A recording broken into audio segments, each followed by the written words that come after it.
Hello,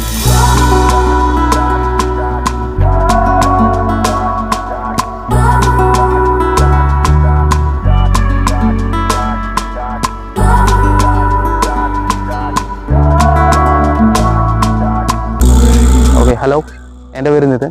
നമ്മളിന്ന് Skoda കോഡിയാക്കും കൊണ്ടാണ് വന്നിരിക്കുന്നത്. നമ്മൾ ഫസ്റ്റിൽ നോക്കുമ്പോൾ സ്കോഡയുടെ ഏറ്റവും പ്രീമിയമായ ഇന്ത്യയിൽ ഓഫറിംഗ് ആണ് വണ്ടി വരുന്നത്. 2 ലിറ്റർ TSI എഞ്ചിനുമായിട്ടാണ് വണ്ടി വരുന്നത്. പിന്നെ നമ്മൾ ഈ ഹെഡ് ലാമ്പ് നോക്കുവാണെങ്കിൽ നമുക്ക് സ്കോഡയുടെ എൽ ഷേപ്പ് DRL ഉണ്ട്. പ്ലസ് നമുക്ക് ഈ ഓഡിയിലൊക്കെ വരുന്ന കൂട്ട് തന്നെ ഒരു ലേസർ ലൈറ്റ്, മെട്രിക്സ് ലൈറ്റിന്റെ ഒരു കുറഞ്ഞൊരു വേഷൻ എന്ന് പറയാം. അതിലെ പോലെ ആ ഫംഗ്ഷൻ ഒന്നുമില്ല. നമ്മുടെ ഓട്ടോ ഡിമ്മിങ്, ആ ഏരിയ വെച്ച് ഡിം ചെയ്യുന്ന ആ ഫംഗ്ഷൻ ഒന്നും ഇത് വരുന്നില്ല. പിന്നെ രണ്ടാമത് നമ്മുടെ സ്കോഡയുടെ ഹെക്സാഗണൽ ഗ്രില്ല് വരുന്നുണ്ട്. ഇതിനകത്ത് 360 ക്യാം ഉണ്ട് ഈ വണ്ടിയിൽ, വിത്ത് പാർക്ക് അസിസ്റ്റും ഉണ്ട്. വണ്ടി സെൽഫ് പാർക്കിംഗ് ആണ്. വണ്ടി സ്വന്തമായിട്ട് ഇപ്പോൾ നമ്മൾ പാർക്ക് ചെയ്യാൻ ഒരു പാർക്കിംഗ് സ്പോട്ട് സെലക്ട് ചെയ്ത് കഴിഞ്ഞാൽ വണ്ടി അവിടെ പോയി സ്വന്തമായിട്ട് പാർക്ക് ചെയ്യും. പിന്നെ രണ്ടാമത് നമ്മൾ സൈഡിലേക്ക് വരുമ്പോൾ ഇതിന് സെൻസേഴ്സ് ഉണ്ട് കേട്ടോ. എല്ലാ സൈഡിലും സെൻസേഴ്സ് ഉണ്ട്. പിന്നെ മേളിൽ നമുക്ക് ഇവിടെ റഡാർ വരുന്നുണ്ട്, റെയിൻ സെൻസർ വരുന്നുണ്ട്. പിന്നെ നമുക്ക് ഓട്ടോ ഹെഡ് ലാംപ്സ് ആണ് വരുന്നത്. അപ്പോൾ ആ ഹെഡ് ലാമ്പിനുള്ള സെൻസർ ഇവിടെ തന്നെ വരുന്നുണ്ട്. പിന്നെ നമ്മൾ സൈഡിലേക്ക് വരുമ്പോൾ നമുക്കിതും അലോയ് വീൽസ് ഉണ്ട് ഇതിൽ. അതേപോലെ നമ്മുടെ ഇപ്പോഴത്തെ പുതിയ ഇലക്ട്രിക് കാർസിനൊക്കെ കാണുന്ന പോലെ നമ്മുടെ വീൽ ഹബിൽ കവേഴ്സ് വരും. അതെന്താണെന്ന് വെച്ചാൽ കുറച്ചുകൂടെ എയറോഡൈനാമിക് ആക്കാനാണ്. അപ്പോൾ ഫ്യൂൽ എഫിഷ്യൻസി കൂടും. ഇത് നമുക്ക് ആക്ച്വലി റിമൂവൽ ആണ്. നമുക്ക് ഇവിടുന്ന് എടുത്ത് കളയണമെങ്കിൽ കളയാൻ പറ്റുന്ന ടൈപ്പാണ്. പിന്നെ ഇത് LNK ആണ്, ഏറ്റവും top of the line variant ആണ്. സ്കോഡയുടെ ഓഫറിംഗിൽ ഏറ്റവും പ്രീമിയം വണ്ടിയാണ്, ഏറ്റവും കൂടിയ വണ്ടി ഇപ്പോൾ നിലവിലുള്ളത് വെച്ച്. പിന്നെ ഒബിയസ്ലി വലിയ മിറേഴ്സ് ആണ് വണ്ടിക്ക് വരുന്നത്, വിത്ത് ഇന്റഗ്രേറ്റഡ് ഇൻഡിക്കേറ്റേഴ്സ്. പിന്നെ ഇതിനകത്ത് നമുക്ക് ലൈറ്റ്സ് വരുന്നുണ്ട്. പിന്നെ നമുക്ക് ആക്ച്വലി ഇതിപ്പോൾ നൈറ്റ് തന്നെ കാണിക്കാറ്. താഴെ നമുക്ക് സ്കോഡയുടെ ലോഗോ ഇങ്ങനെ പ്രൊജക്ട് ചെയ്ത് കാണിക്കും. നമുക്കിത് വെൽക്കം ലാംപ്സ് ഉണ്ട്. താഴെ നമ്മൾ കീയുമായിട്ട് വണ്ടിയുടെ അടുത്ത് വരാൻ നേരത്ത് ഹെഡ് ലാമ്പ് എല്ലാം രാത്രിയാണെങ്കിൽ മാത്രം ഹെഡ് ലാമ്പ് എല്ലാം ഓൺ ചെയ്ത് നമ്മളിങ്ങനെ വെൽക്കം ചെയ്യുന്നതായിട്ട് വണ്ടി കാണിക്കും. പിന്നെ നമുക്ക് വണ്ടിയുടെ റിക്വസ്റ്റ് സെൻസേഴ്സ് വരുന്നുണ്ട്. നമ്മൾ കീയുമായിട്ട് വണ്ടിയുടെ അടുത്ത് വന്നാൽ മതി, വണ്ടി സ്വന്തമായിട്ട് അൺലോക്ക് ആയി കിട്ടും. പിന്നെ നമുക്കിത് ടച്ച് ആണ്, അല്ല നമ്മൾ ബട്ടൺ പ്രസ് ചെയ്യുന്ന രീതിയിലുള്ള റിക്വസ്റ്റ് സെൻസേഴ്സ് അല്ല. പിന്നെ നമ്മൾ വണ്ടിയുടെ പുറകോട്ട് വരാൻ നേരത്ത് നമുക്ക് ഇതൊരു 7 സീറ്റർ വണ്ടിയാണ്, അതുകൊണ്ട് തന്നെ വണ്ടിക്ക് നല്ല ലെങ്ത് ഉണ്ട്. പിന്നെ നമുക്ക് ഈ ബാക്കിലുള്ള ഈ ലൈറ്റ്സ് കണക്റ്റഡ് ലൈറ്റ്സ് ആണ് ഇത് വരുന്നത്. ഇത് ഫുൾ LED യൂണിറ്റ് ആണ് ഒബിയസ്ലി. പിന്നെ ഓക്കെ, നമുക്ക് ഇത് വരുന്ന ഇലക്ട്രിക്കൽ ബൂട്ട്സ് ആണ്. നമുക്കിത് ജസ്റ്റർ വെച്ച് ഓപ്പൺ ചെയ്യാൻ പറ്റും. താക്കോല് പോക്കറ്റിലുണ്ടെങ്കിൽ നമ്മളിങ്ങനെ ജസ്റ്റ് സ്വൈപ്പ് ചെയ്ത് കഴിഞ്ഞാൽ ബൂട്ട് ഇങ്ങനെ ഓപ്പൺ ആയി വരും. പിന്നെ ഇത് നമുക്ക് സീറ്റ് റിക്ലൈനബിൾ ആണ്. പിന്നെ നമ്മൾ സീറ്റിന്റെ ഇവിടെ നോക്കുവാണെങ്കിൽ നമുക്കിവിടെ ഇത് ആക്ച്വലി ഈ താഴെ ഒട്ടിച്ച് വെക്കുന്നതാണ്. നമുക്ക് എന്തെങ്കിലും ചെറിയ സാധനം ഉണ്ടെങ്കിൽ റാറ്റിൽ ആയിരിക്കും. ഇത് ഭയങ്കര സ്ട്രോങ് ആണ്, അങ്ങനൊന്നും വരത്തൊന്നുമില്ല. നമ്മൾ ഈ സൈഡിൽ നിന്ന് പീൽ ചെയ്താൽ മാത്രമേ ഇതിങ്ങനെ ഇളകി വരത്തുള്ളൂ. പിന്നെ രണ്ടാമത്തെ കാര്യം, നമ്മളിപ്പോൾ ഈ സീറ്റ് ഹോൾഡ് ചെയ്യാൻ നേരം നമുക്ക് ആ ഫ്രണ്ടിലത്തെ ആ സീറ്റ് അങ്ങ് ഇരിക്കുന്നതുകൊണ്ട് അങ്ങോട്ട് പോകത്തില്ല. കണ്ടോ, അത് ക്ലോസ് ചെയ്യാൻ പറ്റത്തില്ല. അതിന് നമുക്ക് ഇവിടെ ലിവർ കൊടുക്കുന്നുണ്ട്. ഈ ലിവർ വലിക്കുകയാണെങ്കിൽ ആ സീറ്റ് സ്വന്തമായിട്ട് പോകണം. നമുക്ക് ഈസി ആയിട്ട് ഹോൾഡ് ചെയ്യണം. അപ്പൊ നമുക്ക് വേറെ ഉള്ള സഹായം വേണ്ട അങ്ങനെ ഹോൾഡ് ചെയ്യാനായിട്ട്. പിന്നെ നമ്മളിത് ക്ലോസ് ഇതിനകത്ത് ലൈറ്റ്സ് വരുന്നുണ്ട് ഈ സൈഡിൽ. പിന്നെ താഴെ നമുക്ക് ഇത് ഫുള്ള് നമുക്ക് ക്ലോസ് ചെയ്തിട്ട് നമുക്ക് വേണമെങ്കിൽ ഈ വണ്ടി ഒരു 5 സീറ്റർ ആയിട്ട് ഉപയോഗിക്കാം. അതിനുള്ള ഒരു ഐറ്റമാണ് ഇത് നമ്മൾ അവിടെ ഉടക്കി വെച്ചിട്ട് ഇങ്ങനെ അടയ്ക്കുവാണ്. ഇത് ഫുള്ള് പാസഞ്ചർ ഷെൽഫ് കൂട്ടി റോ ഫുള്ളങ്ങ് അടച്ചു കളയും. അപ്പൊ ഇത് വെളിയിൽ നിന്ന് കണ്ട 5 സീറ്റർ വണ്ടിയായിട്ട് തോന്നും. പിന്നെ ബൂട്ട് സ്പേസിന് നല്ലതാണ്. ഈ ലാസ്റ്റ് റോ ഹോൾഡ് ചെയ്യുവാണെങ്കിൽ നല്ല ബൂട്ട് സ്പേസ് ഉണ്ട് വണ്ടിക്ക്. എനിക്ക് ക്ലോസ് ചെയ്യാൻ കീ കൊണ്ടും ക്ലോസ് ചെയ്യാം, അല്ല പിന്നെ നമുക്ക് ഈ ബട്ടൺ പ്രസ് ചെയ്ത് ഈസി ആയിട്ട് ക്ലോസ് ആവും. നമുക്ക് എല്ലാ വണ്ടികളിലും നമ്മൾ ഡോർ എഡ്ജ് ഗാർഡ് വെക്കും. നമുക്ക് വണ്ടിയോട് ഇൻബിൽഡ് ആയിട്ട് വരത്തില്ല. പിന്നെ അത് ഒട്ടിയിരിക്കുന്ന കാണാനൊരു വൃത്തികേടായിരിക്കും. നമ്മുടെ ഈ വണ്ടിയിൽ നമ്മൾ ഡോർ തുറക്കുമ്പോൾ തന്നെ എഡ്ജ് ഗാർഡ് വന്നാണ്ടോ, ഇത് ഡോർ എഡ്ജ് ഗാർഡാണ്. നമ്മൾ ഇത് അടയ്ക്കുമ്പോൾ ക്ലോസ് ആയിപ്പോയി, തുറക്കുമ്പോൾ തിരിച്ചു വന്നു. ഇത് എല്ലാ ഡോർസിലും ഉണ്ട്. അപ്പോൾ നമുക്ക് ഈ വണ്ടിക്കകത്ത് ഫസ്റ്റ് ഓഫ് ഓൾ വരുമ്പോൾ നമ്മുടെ സീറ്റ് എല്ലാം ഒരു പ്രീമിയം ബേജ് കളറിലാണ് വരുന്നത്. പിന്നെ രണ്ടാമത്തെ കാര്യം, നമുക്ക് ഇതിന്റെ അണ്ടർ തൈ സപ്പോർട്ടും അഡ്ജസ്റ്റബിൾ ആണ്. പിന്നെ ഇതിന് മസാജ് ഫംഗ്ഷൻ ഉള്ള സീറ്റാണ്. ഹീറ്റഡ് ആൻഡ് വെന്റിലേറ്റഡ് ആണ്. വെന്റിലേഷൻ മാത്രമല്ല, ഹീറ്റ് ഫംഗ്ഷനും ഉണ്ട്. പിന്നെ ഇത് ഇലക്ട്രിക്കൽ സീറ്റ് ആണ്. മെമ്മറി ഫംഗ്ഷൻ ഉണ്ട് ഇതിനകത്ത് 2 സീറ്റിലും. പിന്നെ ഈ സീറ്റ് വെച്ച് തന്നെ എനിക്ക് ഈ സീറ്റും കൺട്രോൾ ചെയ്യാൻ പറ്റും വിത്ത് ഇൻഫോർടൈൻമെന്റ് സിസ്റ്റം. ഓക്കെ, നമ്മൾ ഇവിടേക്ക് നോക്കുമ്പോൾ നമ്മുടെ സ്കോഡയുടെ സ്റ്റിയറിംഗ് വീല് കാണാം. 2 സ്പോക്ക് സ്റ്റിയറിംഗ് തന്നെയാണ് വരുന്നത്. പിന്നെ നമുക്ക് നോർമൽ സ്കോഡ കാർസിലൊക്കെ വരുന്ന അടുത്ത് സ്കോഡയുടെ ലോഗോ ആണ് വരുന്നത്. ഇതിൽ മാത്രം സ്കോഡയിൽ എഴുതിയാണ് വരുന്നത്. ഇതും സൂപ്പർബ് ഒക്കെ ഇങ്ങനെയായിരിക്കും വരുന്നത്. പിന്നെ ഇവിടെ നമുക്ക് താഴെ LNKയുടെ ബാഡ്ജിങ് കാണാം. പിന്നെ രണ്ടാമത് നമ്മുടെ ഇൻസ്ട്രുമെന്റ് ക്ലസ്റ്റർ. ഇതിൽ നമുക്ക് പല ടൈൽസും ഉണ്ട്. പിന്നെ ഈ ടൈൽസ് എന്തുകൊണ്ടോ എനിക്കൊരു പ്രീമിയം ഫീൽ തോന്നുന്നു, അതിന്റെ പേരിലാണ് ഞാൻ ടൈൽ ഇട്ടിരിക്കുന്നത്. പിന്നെ നമ്മുടെ ഗിയർ സെലക്ടർ നമുക്ക് ഈ സൈഡിൽ തന്നെ വരുന്നത്, ഇതിലാണ് ഗിയർ സെലക്ടേഴ്സ് വരുന്നത്. ഈ സൈഡിൽ നമുക്ക് പാർക്ക് ഉണ്ട്. ഇവിടെ നമ്മുടെ ഹാൻഡ് ബ്രേക്ക് ഇവിടെ വരുന്നത് ഇലക്ട്രിക്കൽ ഹാൻഡ് ബ്രേക്ക് ആണ്.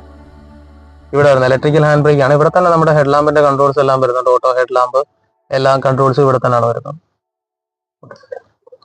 പിന്നെ ഇത് നമ്മുടെ ഇൻഡിക്കേറ്ററിന്റെ സ്വിച്ച് ഇത് തന്നെയാണ്. ഇതുപോലെ തന്നെ നമ്മുടെ വൈപ്പറിന്റെയും സ്വിച്ച് ഇത് തന്നെയാണ്. നമ്മളെങ്ങനെയാണെന്ന് വെച്ചാൽ ഇതിലിങ്ങനെ പ്രസ് ചെയ്ത് കഴിഞ്ഞാൽ ഇത് വൈപ്പറിന്റെ ആയി. നമുക്ക് ഇത് വെച്ച് വൈപ്പറിന്റെ കൺട്രോൾസും കാര്യങ്ങളൊക്കെ ഇവിടെ നിന്ന് അഡ്ജസ്റ്റ് ചെയ്യാൻ പറ്റും. പിന്നെ വൈപ്പറെല്ലാം ഓട്ടോമാറ്റിക് വൈപ്പേഴ്സ് ആണ് വരുന്നത്.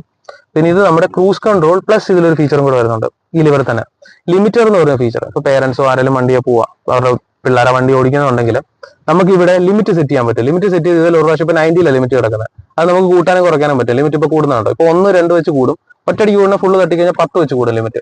ഈ ലിമിറ്റ് നമ്മൾ സെറ്റ് ചെയ്തുള്ള ഗുണം എന്താണെന്ന് വെച്ച് കഴിഞ്ഞാൽ ഈ വണ്ടി ലിമിറ്റിന്റെ മേളിൽ പോകത്തില്ല. ഇതുകൊണ്ടുള്ള മെയിൻ അഡ്വാൻറ്റേജ്, നമ്മളിപ്പോൾ ഒരു ഹൈവേ പോവാ, ആ ഹൈവേയിൽ ലിമിറ്റ് ഒരു 90 ആണ്. നമ്മൾ ഈ വണ്ടി 90 സെറ്റ് ചെയ്തിട്ട് കഴിഞ്ഞാൽ നമ്മൾ ഫുൾ ത്രോട്ടിൽ കൊടുത്താലും വണ്ടി 90യുടെ മേളിൽ പോകത്തില്ല. അപ്പൊ നമുക്ക് ഇത് ഫൈനോ അങ്ങനെയുള്ള കാര്യങ്ങളൊക്കെ ഒഴിവാക്കാൻ പറ്റും. ലിമിറ്റ് ഓഫ് ചെയ്യാനായിട്ട് ഫ്രണ്ടിലോട്ട് കളി ഓഫ് ആയി. പിന്നെ ഇതേ തന്നെ ക്രൂസ് കൺട്രോൾ ഉണ്ട്. ഇത് നമ്മൾ ക്രൂസ് കൺട്രോളിലോട്ട് നമുക്ക് ഇവിടെ തന്നെ മാറ്റാം. ഈ സ്വിച്ച് ഫ്ലിപ്പ് ചെയ്ത് കഴിഞ്ഞാൽ ഇത് ക്രൂസ് കൺട്രോളിലേക്ക് പോകും. അപ്പൊ നമുക്ക് പിന്നെ ഇത് ക്രൂസ് കൺട്രോളറിന്റെ ഉള്ള ലിവറായിട്ട് ഉപയോഗിക്കാൻ പറ്റും. പിന്നെ നമ്മുടെ ഈ ടൈൽസ്, ഇതാണ് നമ്മുടെ AC കൺട്രോൾസും. പിന്നെ ഇത് മൾട്ടിപ്പിൾ ഫംഗ്ഷൻസ് ഉള്ള സ്വിച്ചാണ്. നമ്മൾ നിൽക്കുമ്പോൾ ഇത് ഹീറ്റ് ഫംഗ്ഷനും, ഇത് സീറ്റിന്റെ വെന്റിലേറ്റർ ഫംഗ്ഷനും, പിന്നെ ടെമ്പറേച്ചറിനും. പിന്നെ ഇത് രണ്ട് നമുക്ക് ഡുവൽ സോൺ AC, പുറകിൽ ഒരു ടെമ്പറേച്ചറോ അകത്ത് ഒരു ടെമ്പറേച്ചറോ വരുന്നത്. പിന്നെ ഇത് നമുക്ക് അതുപോലെ തന്നെ വണ്ടിയുടെ മോഡ് സെലക്ടർ. ഇപ്പൊ റോഡ് മോഡിൽ കിടക്കുന്ന എക്കോ മോഡ് ഉണ്ട്, റോഡ് മോഡ് ഉണ്ട്, റേസ് മോഡ് ഉണ്ട്, പിന്നെ ഹില്ലി ഏരിയ പോകാനുള്ള മോഡ് ഉണ്ട്, ഓഫ് റോഡിങ് മോഡ്, പിന്നെ സ്നോ മോഡ് ഉണ്ട്, പിന്നെ നമുക്ക് കസ്റ്റമൈസ് മോഡ്, നമുക്ക് ഇഷ്ടമുള്ള കാര്യങ്ങളൊക്കെ നമുക്ക് സെലക്ട് ചെയ്തൊരു മോഡാക്കാം. പിന്നെ നമ്മൾ താഴോട്ട് വരുമ്പോൾ ഇത് AC-ക്കുള്ള ഡീഫോഗറിനുള്ള കൺട്രോൾസ് ആണ്. പിന്നെ നമുക്ക് AC-യുടെ മറ്റേ വെന്റ്സിന്റെ സ്പീഡ് കുറയ്ക്കാനും AC-യുടെ എയർ ഫ്ലോ കുറയ്ക്കാനും കൂട്ടാനും ഇവിടുന്ന് തന്നെ നമുക്ക് ചെയ്യാൻ പറ്റും. അല്ലാതെ തന്നെ ഫാൻറ്റൈൻ ചെയ്യാൻ പറ്റും, ഇവിടുന്ന് തന്നെ ഇൻഡിവിജ്വൽ ആയിട്ട് കൺട്രോൾ ചെയ്യാൻ പറ്റും. പിന്നെ ഇതിനകത്താണ് നമ്മുടെ കപ്പ് ഹോൾഡേഴ്സ് വരുന്നത്. ഓക്കെ, നമ്മളിപ്പം ഇവിടേക്ക് വരുമ്പോൾ നമുക്ക് ഇവിടെയാണ് വയർലെസ് ചാർജിങ് പോർട്ട്സ് വരുന്നത്. 2 പോർട്ട് ഉണ്ട് ഇവിടെ. നമുക്ക് വേറെ തേർഡ് ഫോൺ വെക്കാനുള്ള പോർട്ട് ഉണ്ട്, അല്ലെങ്കിൽ കീ ഹോൾ എന്തെങ്കിലും വെക്കാം. പിന്നെ നമ്മളിത് പുറകോട്ട് വലിക്കാൻ നേരം നമുക്ക് ഇവിടെ ഈ ഒരു സാധനം, ഇത് എന്തിനാന്ന് വെച്ച് കഴിഞ്ഞാൽ നമ്മുടെ ഈ സ്ക്രീന് ക്ലീൻ ചെയ്യാനുള്ള ഒരു സാധനമാണ്. ഇത് മാഗ്നറ്റിക് ആണ്, ഇവിടെ ഒട്ടിയിരുന്നോളും, അതുകൊണ്ട് ഇത് എങ്ങോട്ടും പോകത്തില്ല. പിന്നെ രണ്ടാമത്തെ കാര്യം, നമുക്ക് ഈ കപ്പ് ഹോൾഡേഴ്സ്, ഇതിനകത്ത് 2 കപ്പ് ഹോൾഡേഴ്സ് ആണ് വരുന്നത്. ഈ കപ്പ് ഹോൾഡേഴ്സ് തന്നെ നമുക്ക് ഇത് നമുക്കിപ്പം കൂടുതൽ ആൾക്കാരുണ്ടെങ്കിൽ നമ്മൾ പുറകോട്ട് വലിച്ചാൽ 4 കപ്പ് ഹോൾഡേഴ്സ് ആയത്. നമ്മൾ കയറ്റി വെക്കുകയാണെങ്കിൽ ഇത് 2. ഇവിടെ നമുക്ക് ഇത് കീ വെക്കാനുള്ള പ്രൊവിഷൻ ആണ് ഇവിടെ വരുന്നത്. ഇത് നമുക്ക് ആവശ്യമില്ല സമയത്ത് നമുക്ക് ക്ലോസ് ചെയ്യാം. ആ സൈഡ് ക്ലോസ് ആയിട്ടിരിക്കും, ഈ സൈഡ് ഓപ്പൺ ആക്കി വെക്കാം. ഇനി വേണം ഫോൺ വെച്ചിട്ട് ഇതും ക്ലോസ് ആക്കി വെക്കാം. രണ്ടാമത് നമ്മൾ ഇവിടേക്ക് വരുമ്പോൾ ഗ്ലൗ ബോക്സ് ഉണ്ട്, കൂൾഡ് ഗ്ലൗ ബോക്സ്. നമ്മൾ ഒരു പ്രസ് ചെയ്ത് കഴിഞ്ഞാൽ ഈ ഗ്ലൗ ബോക്സ് ഓണോ. പിന്നെ രണ്ടാമത് ഒരെണ്ണം കൂടെ ഉണ്ട്. നമ്മുടെ ഈ പ്രീമിയം കാർസിലൊക്കെ കാണുന്ന കൊണ്ട് തന്നെ നമുക്ക് ഈ ഡോർസിലെ 2 സൈഡിലും, ഇപ്പോൾ മഴയുള്ള ടൈമാണ്, നമുക്ക് 2 സൈഡിലും ഇതിനകത്ത് കുട വരുന്നുണ്ട്. ഇത് സ്കോഡയുടെ തന്നെ കുടയാണ്. ഇത് 2 കുട ഇതിനകത്ത് 2 സൈഡിലും വരുന്നുണ്ട്. നമുക്ക് ഈ ഡോർ പോക്കറ്റ് വൃത്തിയായിട്ടിരുന്നു. നമുക്ക് ഹുഡ് ഓപ്പൺ ചെയ്യാനുള്ള സ്വിച്ച് ഇവിടെ ഉണ്ട്, ഇലക്ട്രിക്കൽ ഹുഡില്ലേ, അതിന് വേറെ പ്രൊവിഷനും കൂടെ ഈ ഡോർസിൽ തന്നെ വരുന്നുണ്ട്. പിന്നെ നമുക്ക് മേലോട്ട് നോക്കുകയാണ്, നമുക്ക് ബിഗ് പാൻട്രോമിക് സൺറൂഫ് വരുന്നത്. ടച്ച് ആണ്, ബട്ടൺ അല്ല, ടച്ച് ടൈപ്പ് ആണത്. സൺറൂഫ് തന്നെ നമ്മളിപ്പോൾ ഓപ്പൺ ചെയ്ത് കാണിക്കുന്നില്ല, കാരണം മഴയാണ്, അതിന്റെ പേര് ഓപ്പൺ ചെയ്യുന്നില്ല. പിന്നെ നമ്മൾ പുറകോട്ട് നോക്കാൻ നേരത്ത് സീറ്റില് സെന്റർ ആംറെസ്റ്റ് വരുന്നുണ്ട്. സീറ്റ് റിക്ലൈനബിൾ ആണ്, അഡ്ജസ്റ്റബിൾ ആണ്, പിന്നെ വളരെ സ്പേഷ്യസ് ആണ് വണ്ടി. പിന്നെ ഈ ലൈറ്റ്സ് ഇല്ലേ, ഈ ലൈറ്റ്സിന് പ്രത്യേകമുണ്ട്. ഇത് ഞാൻ ലൈറ്റ് ഒരു പ്രാവശ്യം ടച്ച് ചെയ്ത് കഴിഞ്ഞാൽ ലൈറ്റ് ഓൺ ആവും. എനിക്ക് ഈ ലൈറ്റിന്റെ ഇത്രയും വെട്ടം വേണ്ട.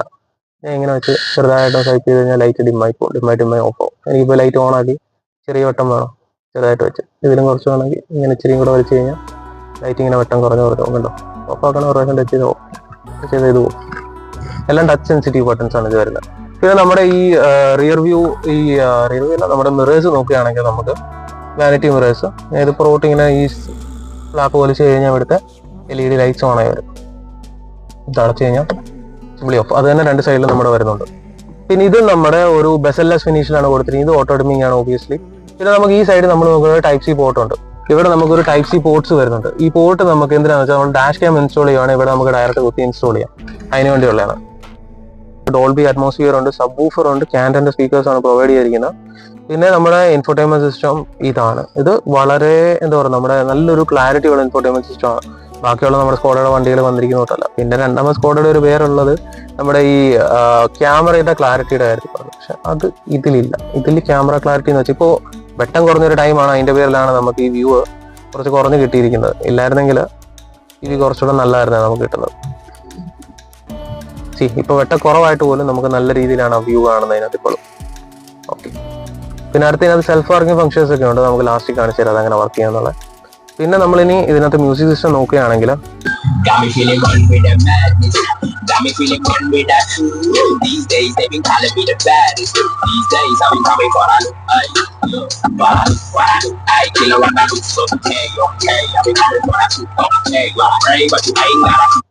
അതാണ് നമ്മുടെ ഇപ്പൊ മ്യൂസിക് സിസ്റ്റത്തിന്റെ ക്ലാരിറ്റി. കാരണം നമ്മൾ ഈ വണ്ടിയുടെ മെയിൻ കോമ്പറ്റീറ്റർ ആയിട്ട് വരുന്നത് നമ്മുടെ ഫോർച്യൂണർ അതുപോലുള്ള വണ്ടികളാണ്. ഫോർച്യൂണർ വെച്ച് കമ്പയർ ചെയ്യുമ്പോൾ ഇപ്പോൾ ഇതിന് ഒത്തിരി നെഗറ്റീവ് കമന്റ്സ് വരാം, പക്ഷേ ഫാർ ബെറ്റർ ഈ വണ്ടിയാണ്. ഫോർച്യൂണർ ആകെ വിറ്റ് പോകുന്നതിന്റെ ഒരു കാര്യം എന്ന് വെച്ച് കഴിഞ്ഞാൽ നമ്മുടെ ഈ മാഫിയ ബോസസും അല്ലെങ്കിൽ ഈ രാഷ്ട്രീയക്കാരും അല്ലെങ്കിൽ അതുപോലുള്ള ആൾക്കാരും പിന്നെ സെലിബ്രിറ്റി സിനിമയിലൊക്കെ ഉപയോഗിക്കുന്നതിന്റെ പേരിൽ മാത്രമാണ് ആ വണ്ടി ലാഡർ ഓൺ ഫ്രെയിം ചാർജസ് ആണ്. ഈ വണ്ടി ഓടിക്കുമ്പോൾ കിട്ടുന്ന driving dynamics, performance, suspension comfort. നമ്മൾ ഈ കാണിച്ച ഓരോ മോഡില്ലേ, ഈ മോഡ് മാറ്റുമ്പോൾ എക്കോ മോഡിലിട്ട സസ്പെൻഷൻ ഏറ്റവും കൂടുതൽ സ്മൂത്ത് ആയിരിക്കും, റോഡ് മോഡിലിട്ട കുറച്ചുകൂടെ സ്റ്റിഫ് ആവും, റേസ് മോഡിൽ നല്ല സ്റ്റിഫ് ആയിരിക്കും, ഓഫ് റോഡിംഗ് മോഡ്. ഓരോ മോഡ് മാറ്റുമ്പോൾ വരെ നമ്മുടെ സസ്പെൻഷന്റെ ഡാംപിങ്ങും റീബൗണ്ടും വരെ ഈ വണ്ടിയുടെ അഡ്ജസ്റ്റ് ആവുന്നുണ്ട്. അപ്പൊ അത്രയും അഡ്വാൻസ് ഒരു വണ്ടിയാണ്. അതും 64 lakhs എന്ന് പറയുന്ന ഓൺ റോഡിലാണ് കിട്ടുന്നത്. നമുക്ക് സ്പോർട്ട് ലൈൻ ആണ് 60 lakhs കിട്ടും. പക്ഷെ ആ വണ്ടിയുടെ സെയിം പ്രൈസിങ് ആണ്. ജസ്റ്റ് ഞാൻ പറയുന്നത് കേട്ടോ, നിങ്ങൾ ഫോർച്യൂണർ എടുക്കാൻ പോകുന്ന ഒരു വ്യക്തിയാണെങ്കിൽ ജസ്റ്റ് ഈ വണ്ടി ഒന്ന് ഓടിച്ചു നോക്കുക. അത് കഴിഞ്ഞ് നിങ്ങൾ അതിന് ഡിസിഷൻ എടുക്കുക. ഓടിച്ചു കഴിഞ്ഞാൽ ഒരിക്കലും നിങ്ങൾ ആ വണ്ടി എടുക്കില്ല. റീസൺ എന്താണെന്ന് വെച്ചാൽ അത്രയും വലിയ കംഫർട്ടും പെർഫോമൻസും നമ്മൾ കൊടുക്കുന്ന ഓരോ രൂപയ്ക്കും വേർത്താണ് ഈ വണ്ടി. ഓക്കെ, നമ്മളിപ്പോൾ പറഞ്ഞ കാര്യങ്ങളൊക്കെ നമുക്കൊന്ന് ഓടിച്ചുകൊണ്ട് കൂടെ ടെസ്റ്റ് ചെയ്യാം. നമ്മുടെ ഗിയർ ലിവർ എവിടെയാണ് വരുന്നത്, ജസ്റ്റ് ഗിയർ ഷിഫ്റ്റ് ചെയ്യുക. പാർക്ക് ബ്രേക്ക് ഡിസെൻഗേജ് ചെയ്യണമെന്നില്ല, ആക്സിലേറ്റർ കൊടുത്താൽ തന്നെ വണ്ടി മൂവ് ചെയ്യാൻ തുടങ്ങും. വണ്ടി ഇപ്പോൾ നമ്മൾ ശ്രദ്ധിച്ചാൽ അറിയാം ക്യാബിന് വളരെ സൈലന്റ് ആണ്. പിന്നെ അവിടെ ഇപ്പൊ ഈ ഒരു ചെറിയൊരു അൺഈവൻ റോഡാണ്, ഒരു പാലത്തിന്റെ കയറ്റമാണ്. ഇവിടെ കുറച്ച് സ്പീഡ് കയറ്റി കാണിച്ചിടാം. ക്യാബിനകത്ത് അനങ്ങിയിട്ടില്ലേ, അത് നല്ലൊരു എന്താ പറയുക, ഒരു ഭയങ്കര ഒരു എഡ്ജ് ആയിരുന്നു. അവിടെ വണ്ടി ഇടിച്ചു കയറിയിട്ടും വണ്ടി വളരെ സ്റ്റേബിൾ ആയിട്ടാണ് കയറിയത്. പിന്നെ വണ്ടി ഓടിക്കുമ്പോഴുള്ള കംഫർട്ട്, ആ എഞ്ചിൻ ഇപ്പൊ ഓൺ ആണെന്ന് പോലും അറിയുന്നില്ല. ഞാൻ ജസ്റ്റ് ഒരു എന്താ പറയുക ഇലക്ട്രിക് വണ്ടി പോകുന്നുണ്ട്. അതിപ്പോ റോഡ് മോഡിലാണ്. ഞാനിപ്പം എക്കോ മോഡിലോട്ട് വണ്ടി മാറ്റുകയാണെങ്കിൽ അതിലും കംഫർട്ടബിൾ ആയിരിക്കും വണ്ടി. നമുക്ക് വണ്ടിക്ക് 200+ ഹോഴ്സ് പവറും ഉണ്ട്, 320 Nm ടോർക്കും വരുന്നുണ്ട്. വണ്ടി വളരെ സെഗ്മെന്റിൽ വളരെ പവർഫുൾ ഒരു വണ്ടിയാണ്. ഇതിന് വരുന്ന എഞ്ചിൻ നമ്മുടെ ഔഡിയുടെ എഞ്ചിൻ തന്നെയാണ് ഈ വണ്ടിക്ക് വരുന്നത്. നമുക്ക് ഈ എഞ്ചിൻ നോക്കുവാണെങ്കിൽ നമുക്ക് കാണാനാകും ഔഡിയുടെ പല പാർട്സും ഇതിലുണ്ട് എഞ്ചിന്റെ.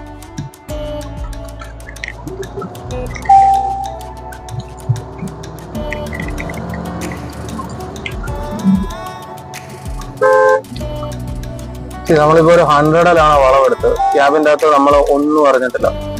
അതാണ് സ്റ്റെബിലിറ്റി ഈ വണ്ടി ഓഫർ ചെയ്യാനുള്ളത്. ഇപ്പൊ ബ്രേക്സ് കാണിച്ചു തരാം. കുറഞ്ഞ വണ്ടിയൊന്നുമില്ല. മഴയത്താണ് ഞാൻ ഈ വണ്ടി ഇപ്പൊ അത്രയും സ്പീഡിലോട്ട് കൊണ്ടുവന്നത്. അത് ഞാൻ സ്റ്റിയറിംഗ് പോലും പിടിച്ചില്ലായിരുന്നു. നിങ്ങൾ നോട്ടീസ് ചെയ്യണമെങ്കിൽ കാണാം. അത്രയും സ്റ്റെബിലിറ്റിയാണ് വണ്ടി ഓഫർ ചെയ്യുന്നത്, ഒരു മഴയായിട്ട് കൂടെ. അതാണ് സ്പോർട്സ് മോഡിലാണ് ബൈ ദ വേ ഡ്രൈവ് ചെയ്തുകൊണ്ടിരിക്കുന്നത്. സസ്പെൻഷൻ കുറച്ച് സ്റ്റിഫ് ആയിരിക്കും, അത് കാര്യമാണ്.